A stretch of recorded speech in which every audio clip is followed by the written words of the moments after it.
O tema de hoje é como encontrar Jesus na tribulação.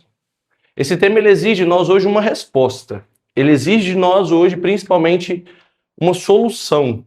Ele exige de nós entender, então significa que ele está lá, a gente parte desse pressuposto que ele está lá e de alguma maneira a gente não está conseguindo encontrar.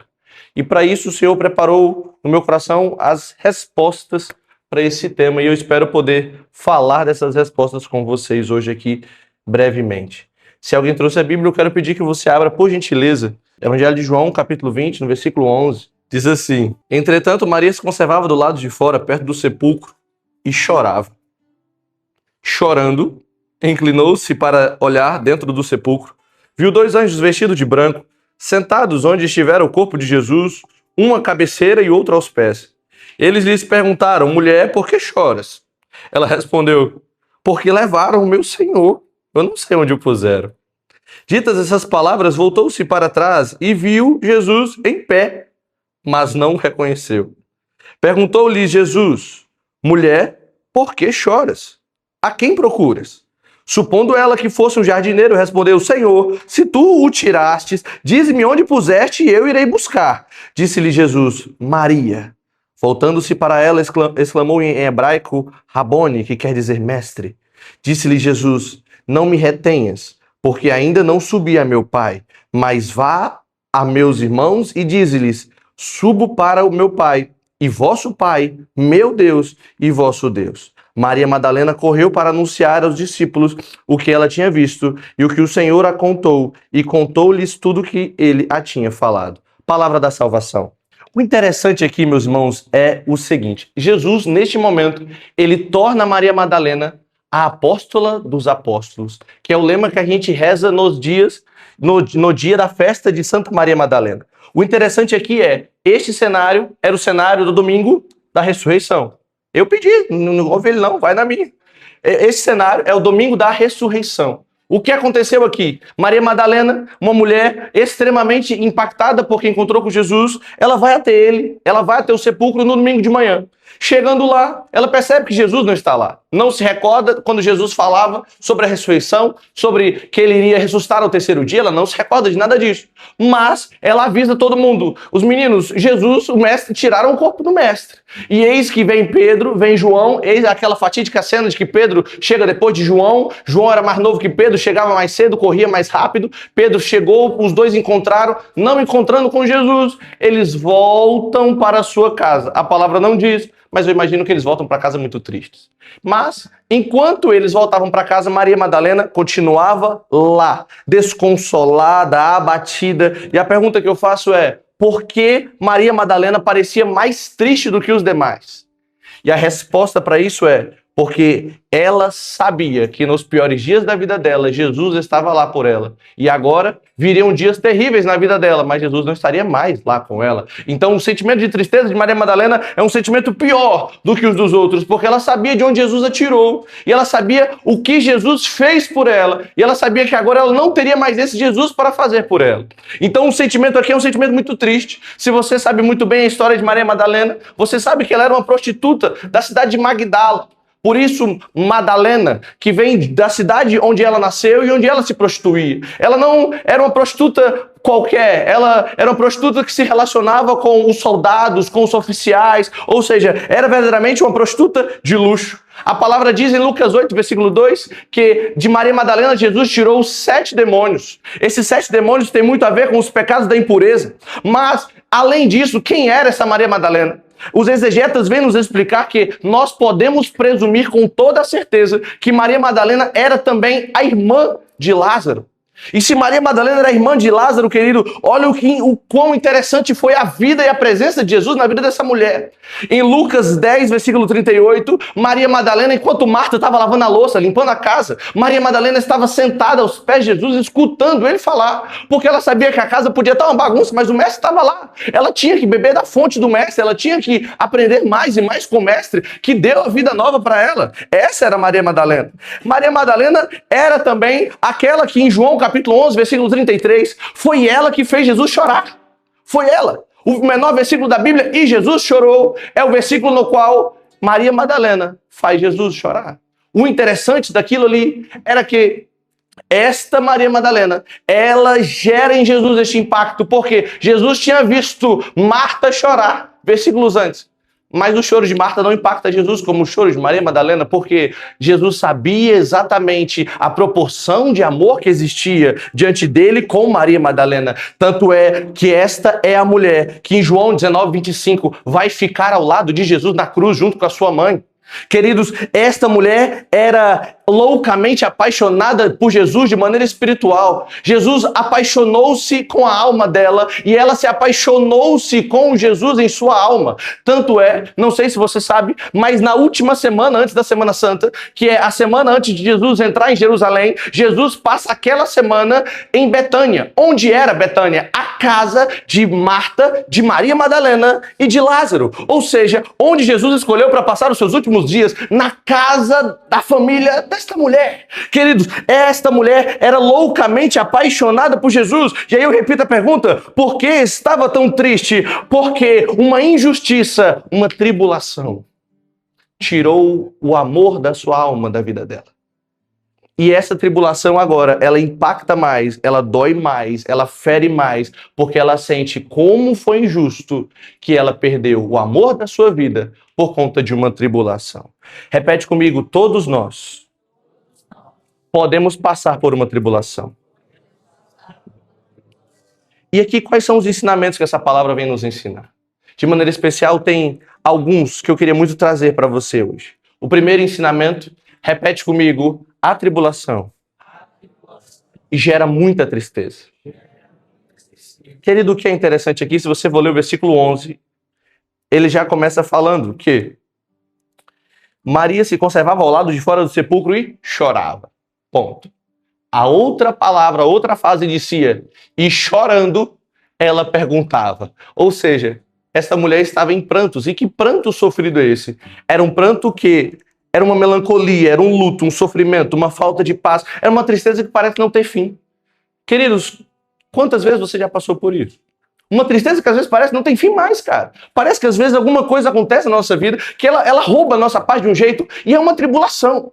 Eu sei que aqui estamos falando de um contexto de morte, mas nem toda tribulação é uma tribulação de morte. Quantas tribulações que fazem isto comigo e contigo que não são tribulações de morte, de luto?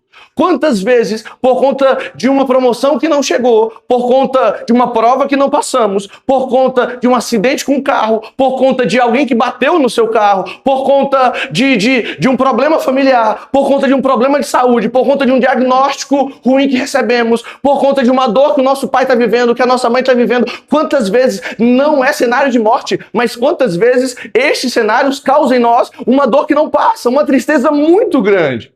Essa tristeza muito grande aqui era o que Maria Madalena está vivendo, mas quantos de nós estamos?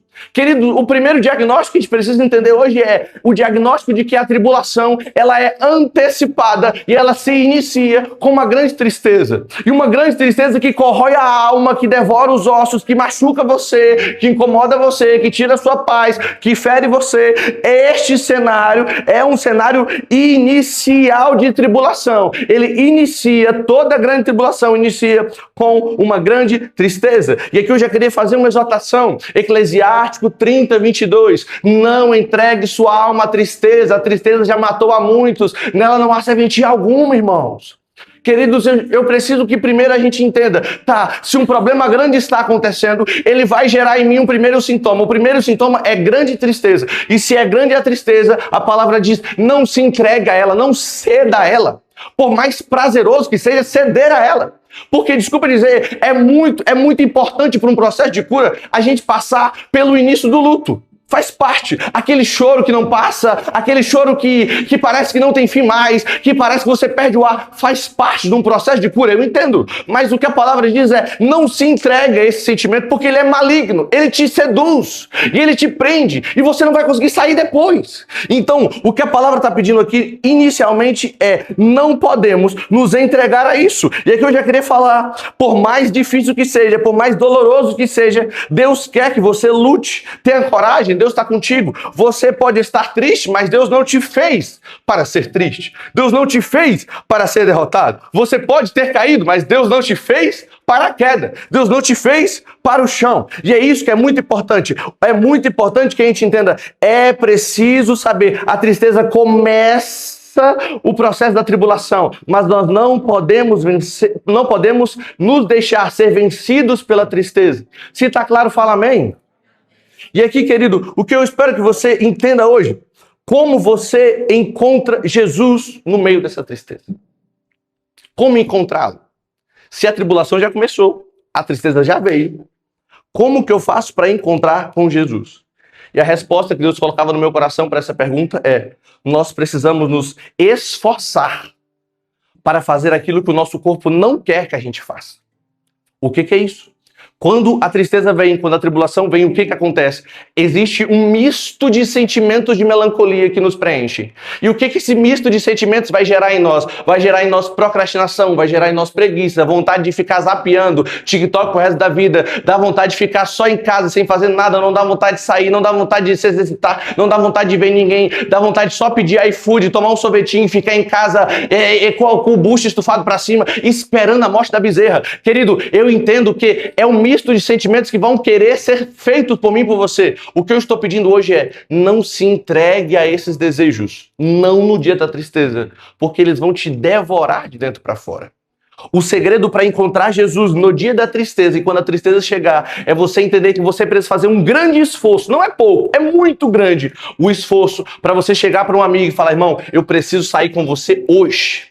Irmão, eu preciso ir comer um hambúrguer com você hoje pra gente conversar. Irmão, eu preciso ir adorar Jesus com você. Pega a chave da igreja com o Daniel e vamos adorar. Pega a cara de alguém, arranca a cara dessa pessoa, bota ali no Face ID e vamos entrar na igreja. Por quê? Você precisa vencer o misto de sentimentos que vai te fazer querer continuar triste. Esta vitória, querido, só Deus pode te dar. Se Cristo não intervir, se Maria Madalena estava chorando até hoje. Até hoje ela estava lá. Então, você precisa intervir. Você precisa fazer acontecer. E Deus agirá. E Deus estará neste amigo que você chamou, neste rolê que você foi, nessa adoração que você veio, neste choro aqui dentro. Deus fará. Por quê? Porque você não entregou a sua alma à tristeza. Quem me ouviu fala aleluia. O interessante aqui, queridos, isso serve para todas as áreas da nossa vida. Perdi alguém, Daniel, meu cachorro morreu, Daniel, eu reprovei nas matérias, Daniel, eu não tô bem, Daniel, eu fui demitido, Daniel, meu emprego tá ruim, Daniel, eu não consegui vender nada no emprego, Daniel, eu não tô recebendo comissão, Daniel, as coisas não andam bem, Daniel, a saúde lá de casa de todo mundo só piorou, Daniel, eu tô muito inconstante. Queridos, eu entendo, mas não entrega a sua alma à tristeza. Faça o esforço para descontrair a mente, para ir adorar, para fazer exercício. Deixa Deus agir e não permita que a tristeza te devores. Quem está comigo fala eu. E aqui, queridos, eu vou pular para os próximos assuntos que a gente precisa falar. Existe uma segunda coisa que Deus tocou no meu coração que era muito importante e que acontece no dia da tribulação. Repete comigo: cegueira espiritual. Queridos, olha o problema disso aqui. Isso é tão violento, mas tão violento, que talvez isso seja a parte mais importante daquilo que eu vou falar para vocês hoje. É justamente isso aqui que faz você não ver Deus. Não sei se você prestou atenção na leitura que a gente fez, mas olha o que aconteceu com Maria Madalena. Os anjos do Senhor falaram com ela. Os anjos. E ela não identificou que eram anjos. Depois o Cristo falou com ela, queridos. Maria Madalena escutava Jesus ensiná-la aos seus pés. Como pode essa mulher chegar agora e não reconhecer a voz do Mestre? Quem viveu a mesma coisa que isso? Os discípulos de Emaús, em Lucas 24, 32, onde depois que Jesus passa o dia com eles e aí celebra a Santa Missa, eles falam bem assim: não abrasava o nosso coração quando ele falava conosco? O que é isso? Jesus do seu lado, irmãos, e a gente não percebe que ele está lá. Isso é o quê? A cegueira espiritual. É uma cegueira que faz você não ver Deus nas coisas mais. Você não enxerga Jesus, ele parece que ele sumiu, ele desapareceu, mas ele estava lá. Ele falou com você, ele te deu oi, ele te chamou, ele te procurou e você não o percebeu. É uma cegueira que parece que Satanás coloca nos seus olhos. O que eu entendo disso é que parece que o problema se torna tão grande para você, mas tão grande, que ele rouba qualquer visão. Ele te aprisiona como um cabresco aprisiona os animais. Querido, esse é o problema. E aqui o que é interessante, é tão violento essa cegueira, mas tão violento, que Maria Madalena procura um Jesus morto, mas Jesus estava vivo. Queridos, que peste de cegueira é essa? E aqui isso é muito, muito sério, muito, muito sério. Faz com que a gente não perceba que Deus está lá mais. E aqui eu preciso fazer um denúncio, irmãos. Deus está o tempo todo falando conosco, mas nós estamos o tempo todo cego demais ou surdo demais para ouvir. Tanto é que diz a palavra no Salmo 94, versículo 7, Oxalá ouvistes hoje a minha voz, não fechei os corações como em Meriba. O que aconteceu em Meriba? O pessoal fechou o coração para o que Deus queria falar, e eis que Deus ia mandar água, mas o pessoal estava com o coração fechado. Queridos, Oxalá ouvistes hoje minha voz. O que está acontecendo conosco? Deus continua falando, Deus continua procurando, mas a gente não reconhece mais, a gente não ouve mais, a gente não escuta mais, a gente não tenta mais. Querido, eu quero que você entenda hoje, esse sentimento ele é muito maligno no meio de nós. E eu já quero repreender hoje toda a sensação de abandono que a gente sente no dia da tristeza, no dia da tribulação, achando que Deus não estava lá. Querido, isso não é de Deus pra gente. Não é. Deus não nos abandona no dia da tristeza, não abandona. Tanto é que o próprio Jesus vem falar em Mateus 28, 20, eis que estou convosco todos os dias até o fim dos tempos, irmãos. Querido, essa promessa é verdadeira e Deus cumpre as suas promessas e Ele está cumprindo essa. O nosso problema não é que Deus parou de cumprir, mas é porque nós verdadeiramente paramos de escutar. Olha o que a palavra diz. Isaías capítulo 30, versículo 20, diz para nós bem assim, quando vier a água da tribulação, aquele que te instrui, o Senhor, não se esconderá mais. E verás com os teus olhos aquele que te ensina. Ouvirá com os teus ouvidos ele falar, é aqui o caminho, andai nele. Queridos, a palavra é clara quando ela diz para nós, quando a tribulação vier, quando a água da tribulação vier, você vai ver que Deus está lá. Você vai ver quem é que te ensina, quem é que te guarda, quem é o teu abrigo, quem é a tua cidadela. Você vai ver, quando esse dia chegar, Ele estará lá. Ele vai falar para você, andai neste caminho, não naquele, neste caminho. Ele te guia, Ele te salva, Ele te restaura. Queridos, o nosso problema é, nós estamos ou surdos ou cegos para ver e ouvir o Senhor, poxa. E aqui eu preciso que eu e você entendamos, irmãos. Deus quer falar, Deus está falando, Deus tem maneiras de falar e nós temos maneiras para não escutar. E esse está o problema. A gente faz questão, muitas vezes, de não escutar o Senhor, mas o Senhor está lá. Eu queria contar uma história para vocês, a história de um monge chamado Monge do Deserto. Foi um padre do deserto chamado Santo Antão. Santo Antão tem uma história muito bonita, que ele foi um padre que viveu muitas tentações do demônio. Padres do deserto viveram muitas tentações do demônio. E uma oração que ele sempre fazia era, vinde, ó Deus, em meu auxílio, socorrei-me sem demora. E ele fazia isso sempre no dia das tribulações, das madrugadas de tribulação, ele fazia, vinde ao Deus em meu auxílio, socorrei-me sem demora, socorrei-me sem demora. Quem escreve essa parte da história dele é o seu discípulo, Santo Atanásio. Mas o interessante aqui é que teve um dia que ele estava na tribulação da madrugada, e eis que ele percebe e ele sente que Deus não o escuta, que Deus não estava com ele, e ele sente que Deus o abandonou naquela noite. Quando chega de manhã, o sol raia, eis que ele tem uma visão com Jesus, e Santo Atanásio conta que ele começa a ter uma DR seríssima com Jesus, na qual ele fala bem assim, Senhor, eu precisei de ti a noite toda, onde o Senhor estava nessa tribulação? E Jesus responde para ele bem assim, meu filho, eu ainda estava do seu lado, mas eu acho muito bonito te ver lutar. Queridos, tem muitas vezes que Deus estará ao nosso lado, e até a última gota, quando nós conseguimos nos esforçar, e quando chegar o momento onde a nossa força não dará conta mais, Deus colocará a sua mão e te fará vencer. Por quê? No dia da tribulação, o Senhor vai te socorrer. Mas Deus sabe que tem vezes que a gente consegue lutar contra a tribulação. E entenda, querido, Deus não nos abandona porque Ele está te vendo lutar. Deus não te abandona porque a luta chegou. Não abandona. Deus simplesmente está sabendo. Você ainda consegue um pouco mais. E quando chegar a hora que você não consegue, opa, eu estou aqui em seu auxílio. Eu sou o Senhor, seu Deus, que diz o Salmo 120, olho para a montanha, de onde vem o meu socorro vem do Senhor, Criador do céu e da terra. Queridos, o sol não faz mal durante o dia, nem a lua durante a noite, diz o salmista. Por quê? Porque o Senhor é o teu guarda, a tua cidadela. E este Deus está contigo no meio da batalha. Repete comigo, Ele não me abandona. E aqui, querido, para a gente poder finalizar, o Senhor colocava no meu coração algumas maneiras para a gente encontrar Jesus na tribulação. Eu espero muito que elas facilitem para você se um dia vier, ou se você está passando por isso, para você poder encontrar e perceber as circunstâncias onde Deus age. E se isso acontecer com você, eu espero muito que isso possa estar te ajudando verdadeiramente, tá? Que isso possa facilitar a sua vida. A primeira forma da gente encontrar Jesus na tribulação é através da oração e súplica. O que é oração e súplica, queridos? É você entender que Deus, Ele aparece quando a gente pede. Mateus 7,7, pedi e recebereis. Apocalipse 3, eis que estou à porta e bato. Se você abrir, eu entro, eu sei contigo, mas se não abrir, tudo bem, fica de boa aí.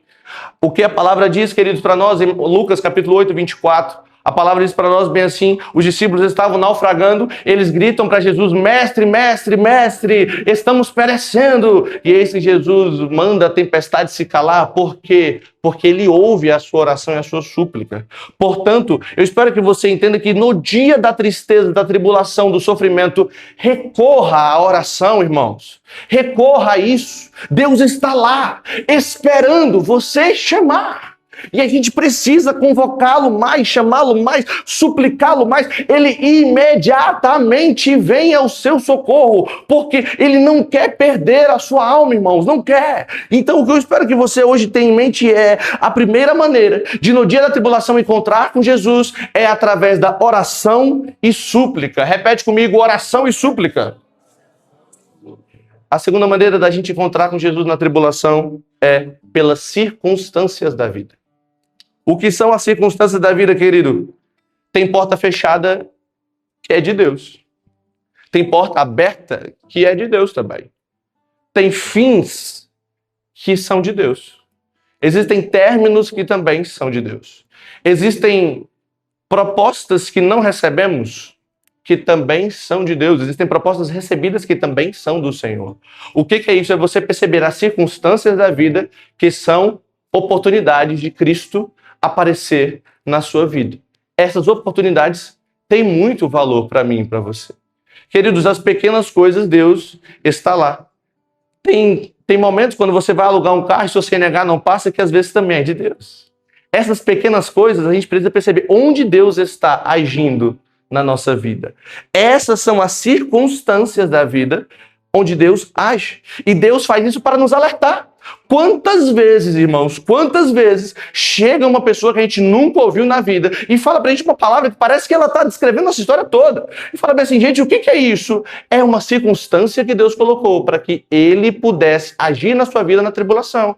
Então, muitas vezes você vem para cá, quantas pessoas que a gente encontra que nas nossas adorações, nos nossos encontros dominicais, chegam para nós e falam bem assim, aquela palavra ali eu precisava e aquilo ali era para mim. O que é isso? Deus diz a palavra em Jeremias capítulo 20, versículo 7, seduziste-me, Senhor, eu me deixei seduzir. Deus te seduziu para cá porque Ele tinha uma circunstância aqui dentro para poder falar contigo sobre a tribulação que está vivendo.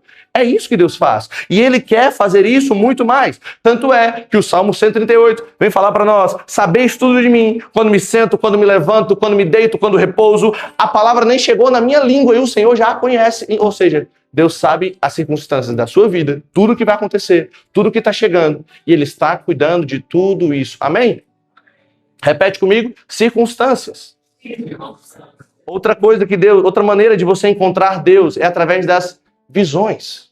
O que são visões, irmãos, para nós hoje são as imagens de quando a gente está sonhando, quando a gente está orando, Deus coloca para poder fazer a gente entender certas coisas. Essas visões muitas vezes têm a ver com dons carismáticos, sim, mas muitas vezes elas são sinais de Deus querendo falar com a gente. Quantas vezes lá em casa minha mãe partilhava comigo que ela estava tendo visões onde uma serpente estava mordendo a nossa família. E quando ela ia rezar, ela via que tinha uma ocasião de queda aparecendo nesse lugar. E quando a gente ia perceber, existia essa ocasião de queda acontecendo na minha vida, na vida do Gabriel. Porque as visões falavam com a gente de que existia uma circunstância que geraria problema para nós. Querido, deixa Deus falar. Deixa Deus falar. Quantas vezes nós vimos isso? Quantos sonhos a Bíblia diz de pessoas que tiveram sonhos espirituais? Deus falou. Nós lemos Joel capítulo 3, toda vez que tiver pregar batismo no Espírito Santo, jovens terão visões, filhos e filhas profetizarão. Quantas vezes nós lemos em Gênesis capítulo 41, a história de José do Egito. José do Egito, ele traduzia os sonhos, ele interpretava os sonhos. Quando em Gênesis capítulo 41, eis que o faraó tem uma visão das 7 espigas gordas comendo 7 espigas magras, depois 7 animais gordos comendo 7 animais magros. O que aquilo queria dizer? Queria dizer que iria ter um tempo de bonança, depois um tempo de não bonança, um tempo sem fartura, e que se não precavesse aqui teria problema. São sonhos, Deus fala com a gente. Isso faz prevenção de problemas. A gente precisa estar aberto a essas coisas. E Deus quer falar com a gente para a gente vencer as tribulações através também das visões. Repete comigo, visões.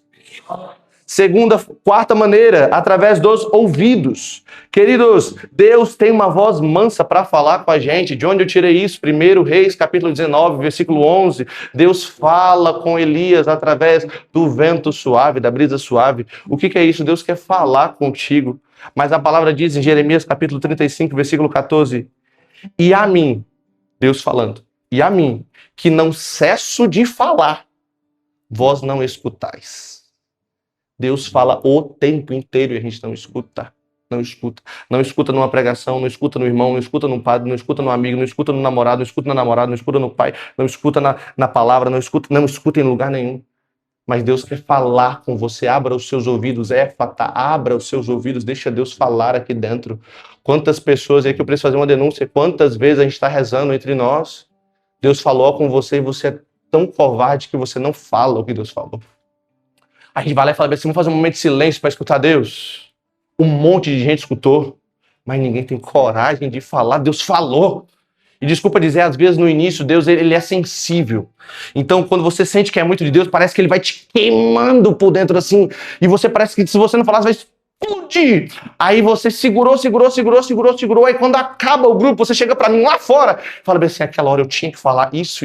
Falei, por que você não falou? Que covardia é essa? Deus falou com você. E para você não explodir, você me procurou lá fora para falar, mas era para ter falado aqui dentro. Porque era para edificar as pessoas que estavam aqui dentro. Deus quer falar também. Coragem para ouvir, coragem para proclamar. Deus falando. Repete comigo, ouvidos. E por fim, a última forma de você encontrar Jesus na tribulação é através da palavra de Deus. Queridos, 2 Timóteo, capítulo 3, 16, toda a escritura é útil para corrigir, ensinar e formar na justiça. Mas, desculpa dizer, a gente não tem leitura da palavra, a gente não faz lectio divina, que é a leitura orante da palavra, dos evangelhos do dia, das passagens do dia, mas a gente também não faz nem sequer aquele negócio que os protestantes fazem, que é o meu medicional, como é que é?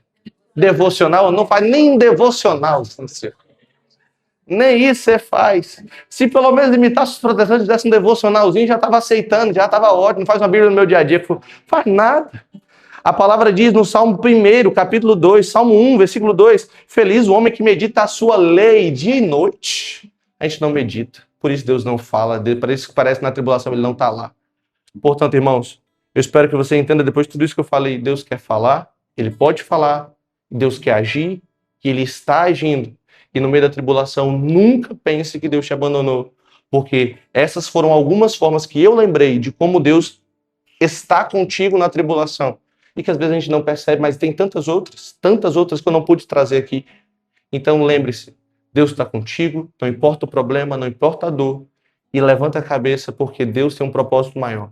Conta com a gente, conta com esse grupo de jovens, chama a gente para adorar, chama a gente no dia ruim, não importa a hora, modéstia à parte, eu sou amigo da insônia, então se você precisar de mim tarde da noite, eu estarei disponível para você, para vir adorar Jesus com você, mas nunca pense que no dia ruim Deus não está lá. Amém? Amém.